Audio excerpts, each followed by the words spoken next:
Anlavatqanыңlar Muhammed Aleyhisselam'ның tercüme hali namlıq əsər. 51. bab dəstəbki okunğan cümə namazı.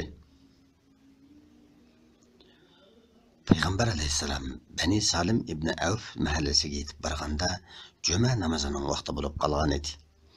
O tugasidan tushib cümə o'qidi. Bu Peygamber Aleyhisselam'ның tunji qatim o'qigan cümə namazı edi. Peygamber Aleyhisselam bu qatimqi tunji cümada o'qigan xutbasida Allohga hamd va sano aytgandan keyin mundaq dedi. Ey jamoat, oxirat uchun tayyorlaninglar. Yaxshi amallarni qilinglar. İn'am va ihson qilinglar.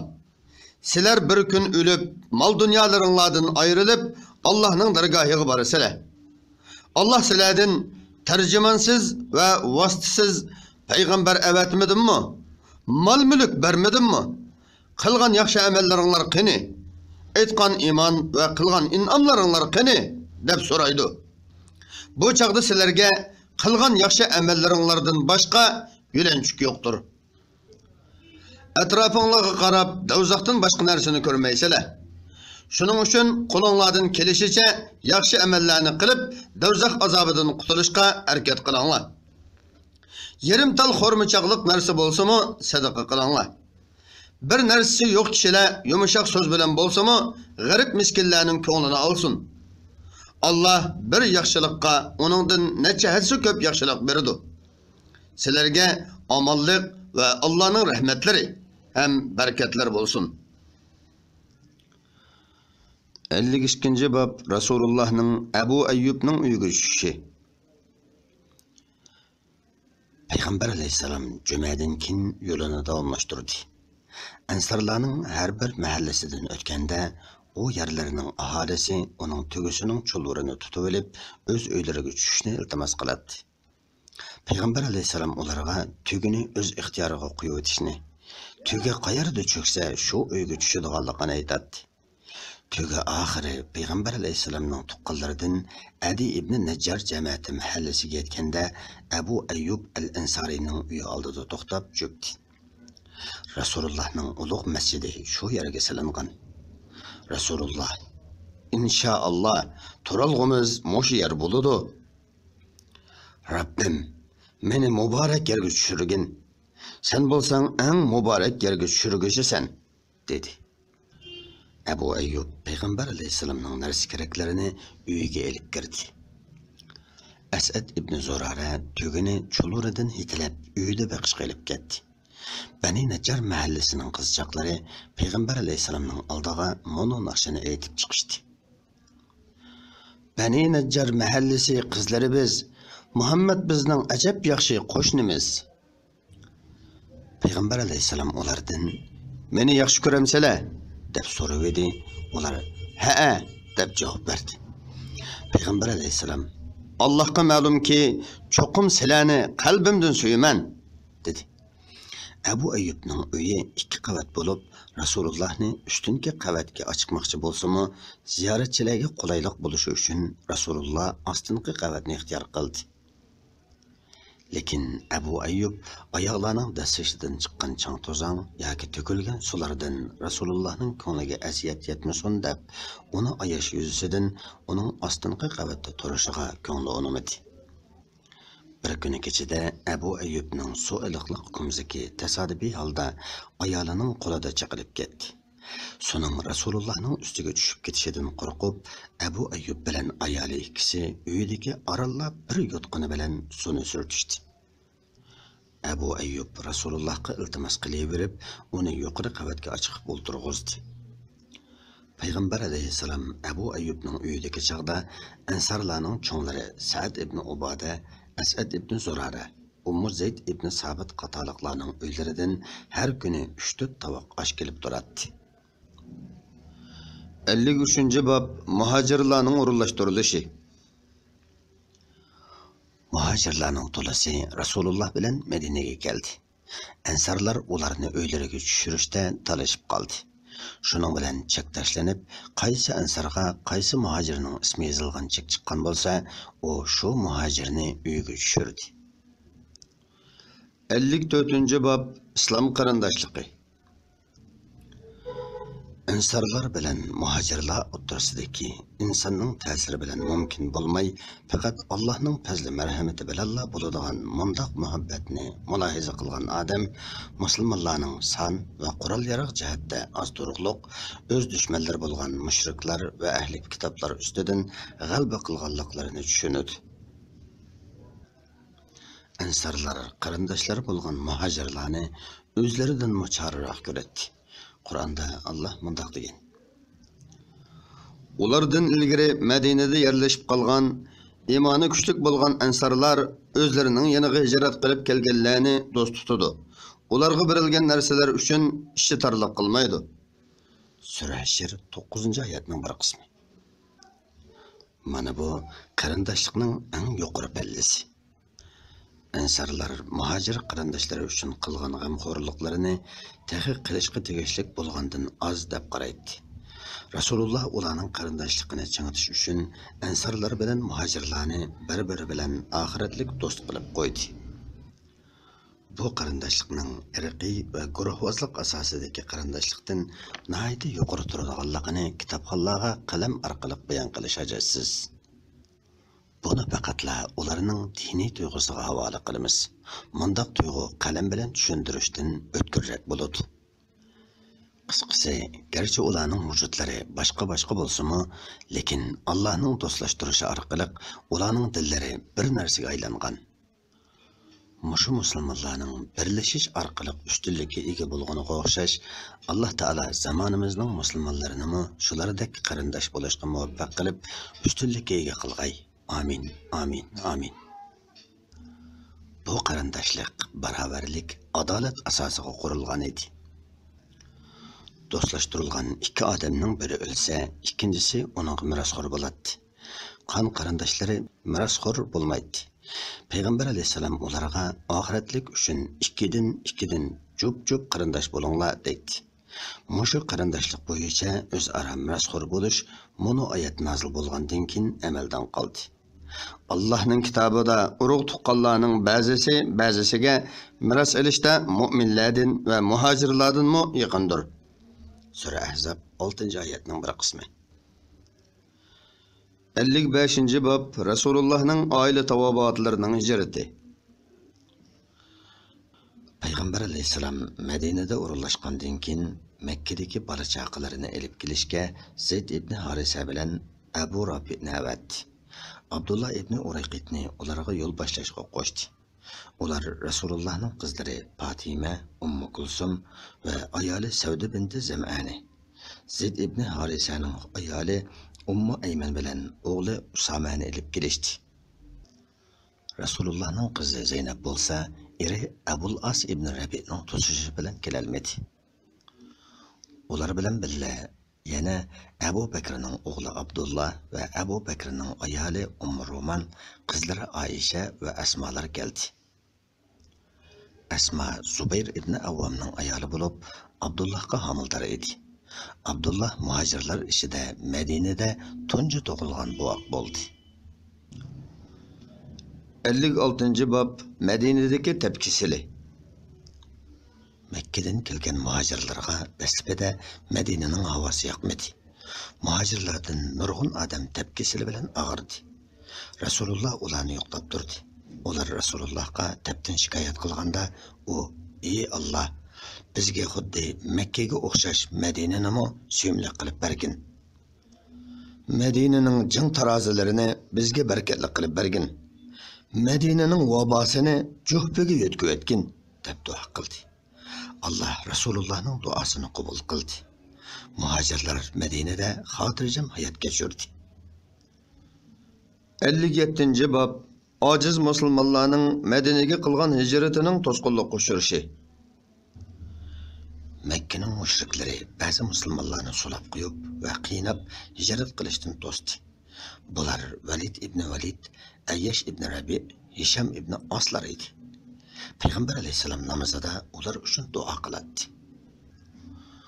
Duoyi qunutning asli mushu duo edi. Duoyi qunut turli vaqtlarda, turli namozlarda o'qilgan. Xubtanning vitr namozida va bundat namozida rukudan keyin va rukudan burun o'qilgan. Her bir sahabe özünün körgününü rivayet kılgan. Duayı qunutning qaysi namazda o'qiladiganligi to'g'risida mazhab imomlari o'rtasidagi ixtilofning sababi ana shu. Hijriyaning 1-yili 58-bob masjid silish.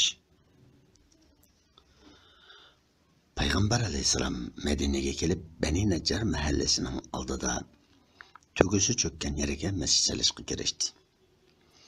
Bu yer Asad ibn Zurara tarbiyasidagi ikki yetim balaning xurmo xamonligi edi. Rasululloh ularni chaqirib, masjid silish uchun ularning xamonligini setib berishni aytganda, ular: "Ey Rasululloh, yerni sana pul almay hadiya qilib beramiz" desimi, Rasululloh unimay pul berib setib oldi. Bu yerda mushriklarning qabrlari, xurmo daraxtlari va ba'zi ozg'inlar bor edi. Qabrlardagi jasadlar ko'lab oldirilib, tuzlatildi. Ozg'inlarmi tindirildi. Xurmo daraxtlari kesib tashlanib, masjid silish boshlandi. Masjidning tomlari kesakdan, o'li toshdan qo'pirildi. Usti xurmo daraxining shoxlari bilan yopildi. Xurmo yog'ochlaridan turuk qilindi. Masjidning egizligi odam bo'yidan sal egizroq edi. Masjidning qurilish amgakiga musulmonlar bilan birlikda Payg'ambar alayhisalom qatnashdi. Ular masjidga ishlash jarayonida turli shi'rlarni o'qidi. Payg'ambar alayhisalom ular bilan birga: "Ko'zlaymiz Robbimizdan oxiratning savobin, muhojir ansarlarga rahm shafqat ayligin" deb bayt aytdi. Shimol tarafga keladigan Baytul Muqaddas bu masjidning qiblasi qilib belgilandi. Masjidga 3 tarafdan eshik qo'yildi. Yomg'irning ta'siriga uchramaslik uchun masjidga shig'il yotqizildi. Masjid oddiy sodda edi. Hatto bisotmi silinmagan edi. Zam'aning qizi Savda va Oisha uchun masjidning yoniga yo'lab 2 ig'iz hujra silindi. Bu chaqda Payg'ambar alayhisalomning shu 2 ayolila bor edi. Keyin Payg'ambar alayhisalom har qatim uylanganda shuningga qarab masjidga tutashtirilib hujra silinadi. 59-bob azonning paydo bo'lishi. Musulmonlarning büyük Allah'ның ulug'ligini davomli aslab, Allah'ның buyrug'ini urullab, nahiy qilingan ishlardan chekinishlari uchun Allah musulmonlarga namozni faraz qildi. Shunga Allah Qur'oni Karimda namoz haqiqatan qabih ishlardan va gunohlardan to'sudi degan. Sura Ankabut 45-oyatning bir qismi. Allah musulmonlarning turli ishlarda o'zaro maslahatlashishini ve dostluk aloqalarini, ittifoqligini kuchaytirish uchun jamoat namozini eng afzal namoz qildi. Namozning vaqti kelganda g'ofillarni uyg'otadigan, bexudlarga eslatadigan, hammani yig'ilishga undaydigan bir ishni yo'lga qo'yish to'g'riliq Payg'ambar alayhisalom sahobalari bilan maslahatlashdi. Ba'zilar namoz vaqtida kishilar ko'rib namozga kelishi uchun bayroq chiqarayli dedi. Ba'zilar bunday qilishning uyqudagilarni uyg'otolmaydiganligini, g'ofillarga uqtirg'ili bo'lmaydiganligini aytib, uninga qo'shilmadi. Ba'zilarning egiz do'nga o't yoqib, gulxon salsaq degan fikrimi qabul qilinmadi. Ba'zilar yahudiylarning ibodat vaqtida burg'i chalganlarga o'xshash burg'i chalishni o'tirg'a qo'ydi. Payg'ambar alayhisalom yahudiylarga o'xshab qilishni yomon ko'rganlikdan buni rad qildi. Ba'zilarning xristianlarga o'xshash dang urush fikrimi Rasulullohga yoqmadi. Eng oxirida ba'zilarning namoz vaqtida azon aytish fikri ma'qul ko'rildi. Muazzinlardan biri bo'lgan Abdullah ibn Zaydning tushida bir shaxs ko'rinib, namozga to'lab aytadigan azonni sana o'gitib qo'yaymi dedi. Abdullah ma'qul o'gitib qo'y dedi. Halaq kishi Abdullahga Allahu akbar, Allah hammadan ulug'dir degan so'zni 2 qatim, ashhadu an la ilaha illalloh, guvohlik bermanki bir Allohdan boshqa hech iloh yo'q degan so'zni 2 qatim, ashhadu anna Muhammadan rasululloh, guvohlik bermanki Muhammad Allohning elchisi degan so'zni 2 qatim, hayya alas salah, namazga chapsan kelinglar degan so'zni 2 qatim, hayya alal falah, nijotliq yo'liga chapsan kelinglar degan so'zni 2 qatim. Ondan keyin Allohu akbarni yana 2 qatim aytgandan keyin la ilaha illallohni 1 qatim deysan dedi. Abdullah uyg'onib ko'rgan tushini payg'ambar alayhisalomga bayon qildi. Payg'ambar alayhisalom uningga haqiqatan haq tush ko'ribsan. Buni Bilalga o'gat. Bilalning ovozi sening ovozingdan jarangliq. Azanni Bilal aytsin dedi. Bilal azan aytayotganda Ömer kelib, "Ey Rasululloh, Alloh bilan qasamki, mundaq tushni men ko'rgan edim" dedi. Payg'ambar alayhisalomning Madinadagi muazzinlarining biri Bilal, yana biri Abdullah ibn Maktum edi. Bilal bomdod namozining azanida hayya alal falah degan so'zdan keyin as-salatu khayrun minan nawm, namoz uyqudan yaxshidir degan so'zni takror aytadi. Payg'ambar alayhisalom buni ma'qul ko'rgan edi. Payg'ambar alayhisalom Ramazon oyining tong saharlarida azonni 2 qatim aytishga buyurgan. Birinchi qatimliq azon uxlab qolganlarni so'g'irliq, zo'liqqa uyg'otish uchun. Ikkinchi qatimliq azon namoz bomdod uchun aytiladi. Payg'ambar alayhisalom Abu Bakr, Umarlarning davrida juma namozida imom minbarda o'tirganda birinchi azon aytiladi. Osmonning davriga kelganda kishilar ko'payib, ikiz joyda ikkinchi qatim azonning qo'shilganligini Imom Buxoriy rivoyat qiladi. Hisham ibn Abdulmalik taxtga chiqqanda u Osmon ikiz joyda qo'shgan azonni monorining ustida aytiladigan qildi. Keyin uni xotib minbarga chiqqanda masjidning ichida aytiladigan qildi. Buningdan masjidda xotibning oldida aytiladigan azonning Hisham ibn Abdulmalik paydo qilgan bid'at va ahamiyatsiz ekanligi bilinadi. Chunki azondan maqsad namozga chaqirish.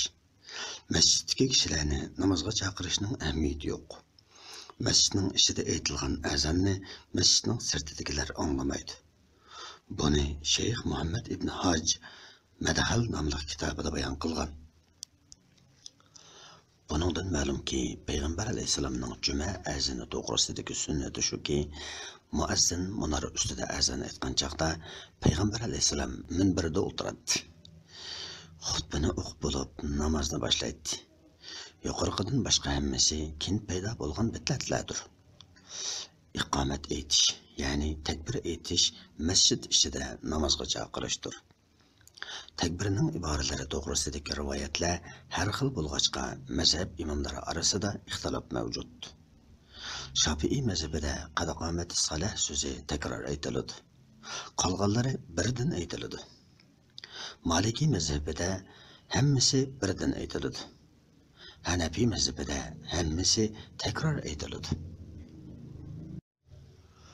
60-bob Madina yahudiylari. Musulmonlar Makkadagi chaqda Alloh ularni Quraysh mushriklariga mubtalo qilgandek, Madinadami ularni Bani Qaynuqa, Bani Qurayza, Bani Nazir qabilalarining yahudiylariga mubtalo qildi. Yahudilar islom dinining haq ekanligini bilib turib, ko'rilmaslik bilan dushmanlik izhor qilishdi. Payg'ambar alayhisalom kelishdan ilgari Yahudilar Arab mushriklari bilan urushgan chaqlarida kelish oldida turgan payg'ambar nomi bilan Allohdan yordam tilaydi. Payg'ambar alayhisalom kelgandan keyin Yahudilarning boshliqlari payg'ambarlik Arab millatidan bo'lgan kishiga kelganligini ko'rib, uni e'tirof qilishdan bosh tortdi. Ular Allohning elchisi Muhammadning o'tgangi payg'ambarlarga nozil bo'lgan kitoblarni e'tirof qilgan va bormalangan yerlarini bayon qilgan holda kelganini ko'rib turib, go'yo bilmaydigandek Qur'onni inkor qildi. Islom dinini boshda qilgan hukmlarini keyin amaldan qoldirdi deb aybladi. İnsanning ehtiyojli narsalarini insondan ko'ra Allohning eng yaxshi biladiganligini tushunmadi. İnsanning tabiati taraqqiyotga moyil. Payg'ambar alayhisalom hech qanday to'g'ri e'tiqodga ega bo'lmagan ummiy, ya'ni savodsiz arablar jamoasi ichida birinchi bo'lib maydonga keldi. aql ularning orasida shariat ahkomlarining tadrijiy shakllanishini taqozo qiladi.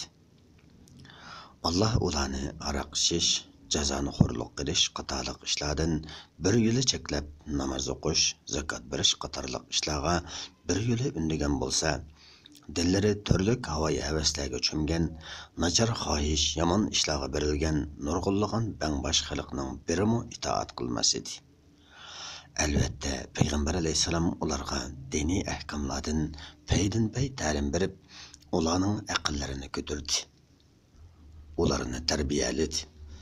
Kishilar ishidagi ta'sirining cho'nqur bo'lishi uchun Allah diniy ahkomlarning maydonga kelishini taqozo qiladigan voqealar yuz bergandan keyin ondan diniy ahkomlarni o'tirg'a qo'ydi.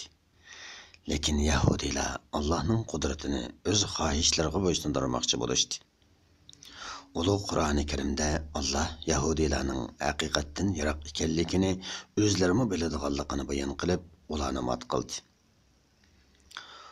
Ularga agar Allohning oldida oxirat yurti, ya'ni jannat boshqalarga emas, yolg'iz sizlarga xos bo'lsa, hamda shundoq degan gapinglar rost bo'lsa, o'limni orzu qilib baqinglarchu degan.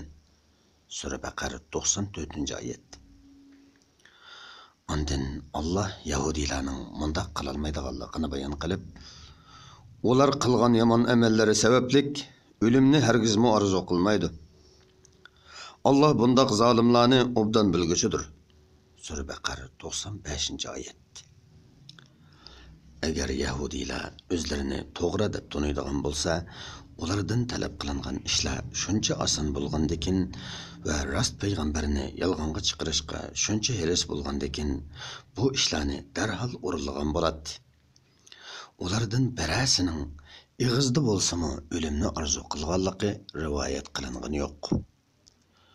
Bani Qaynuqa qabilasining boshliqlaridan biri bo'lgan Abdullah ibn Salam islom dinining haqiqatini tushunganlikdan Qur'onni tanishib, nafsining keyniga kirmay musulmon bo'ldi. Yahudilar ilgari Abdullah ibn Salamni o'zlarining yo'lboshchisi deb taniydi. Musulmon bo'lgandan keyin uni ahmoq odamlar qatorida hisobladi. Ularning tutgan yo'li nima degan yomon. İslam diniga o'chmanlik qilish ularning dillariga ching o'rnab ketgachga, ular islom dinini ujuqtirib o'tishga urindi. Garchi mushriklar yoqtirmasa-mu, Allah islom dinini barcha dillar ustidan g'olib qildi. 61-bob munofiqlar. Madina arablaridan haqiqatan ko'zlari ko'r bo'lgan bir guruh odamlar Yahudilarning islom diniga qarshi turishiga yantayoq bo'ldi. Ular hayotini saqlash uchun kofirlikni ushirin tutadi. Payg'ambar alayhisalom Madinaga hijrat qilishdan ilgari Madina xalqining boshliqligiga nomzod qilingan Abdullah ibn Ubay ibn Salul bu guruhga boshchilik qiladi. Shubhisizki, musulmonlarga munofiqlarning zini kofirlarning zinidan cho'ngroq edi. Chunki munofiqlar musulmonlarning orasida bo'lg'achqa, ularning ichki sirlarini bilib olib, Yahudilar va boshqa dushmanlarning orasida tarqatadi. Bir qancha qitim shundoq bo'lgan edi. Payg'ambar alayhisalom ularning sirtiga qarab madara qiladi. Ularning ichki ahvolini Xudoga qo'ygan edi. Lekin Payg'ambar alayhisalom hech ishda ularga ishonmaydi. Sirtqa chiqqan chog'larda ansarlardan birini o'z o'rnida Madinaning ishlarini boshqarib turishga qo'yadi. Hech qachon munofiqlardan birini qo'yib ketmaydi. Chunki Rasululloh munofiqlarning nima qilishini biladi. Shubhisizki, ulardan birini o'z o'rniga qo'yib ketadigan bo'lsa, ular bu paytni musulmonlarga ziyon zahmat yetkazish fursati qilib oladi. Mana bu islom boshliqlarining muhim ishlarda munofiqlarga yoki ikki yuzlama kishilarga ishonmasliklari uchun muhim saboqdir. 62-bob Yahudilar bilan kelishim tuzish. Yuqorida bayon qilinganidek, Madinada musulmonlarga qarshi Yahudilar bilan munofiqlardan iborat ikki guruh bor edi. Payg'ambar alayhisalom munofiqlarning sirtiga qarab muomala qildi. Yahudiylar bilan ikki taraf bir-biriga chaqilmaslik, ziyon zahmat yetkazmaslik, bir-birining dushmaniga yordam bermaslik, qaysi taraf hujumga uchirsa shu tarafga yordam berish, Yahudiylar o'z dinida qilish mazmunida kelishim tuzdi. Bu qism mush yerda oxirlashdi. Diqqatinglar keyingi qismda bo'lsin.